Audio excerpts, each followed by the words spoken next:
नमस्कार मित्रांनो, आज हे महाशिवरात्र आणि या महाशिवरात्रीच्या निमित्ताने कर्जत मुंबई रायगडवरून भीमाशंकरला जाणारे भाविक ह्या खांडेच्या मार्गाने येत असतात आणि इथे वन विभागाने एक टपरी उभी केलेली आणि तिथे प्रत्येकाकडनं 30 रुपयाची देणगी घेत आहेत. तर मित्रांनो, हे जे भाविक जात आहेत ते पर्यटक नाही आहेत, ते शिवशंभूंचे भक्त आहेत आणि ते दर्शनासाठी जात आहेत. तर ह्यासाठी एक दिवसासाठी तरी का होईना पण ही पावती माफ केली पाहिजे असं मला तरी वाटतंय.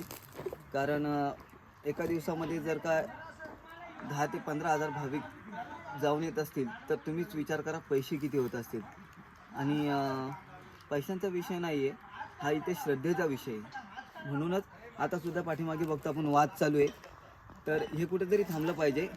ज्या दिवशी काही सण नसेल काही नसेल त्या दिवशी जे पर्यटक येतात त्यांच्याकडनं तुम्ही पैसे घ्या, परंतु ज्या दिवशी शिवरात्र असेल, श्रावणी सोमवार असेल, तेव्हा तुम्ही भाविकांकडनं पैसे घेऊ नका अशी माझी तरी विनंती आहे. जर का योग्य वाटत असेल तर पुढे शेअर करा. जय जिजाऊ, जय शिवराय, शिव हरिशंकर, नमामि शंकर, शिवशंकर शंभो.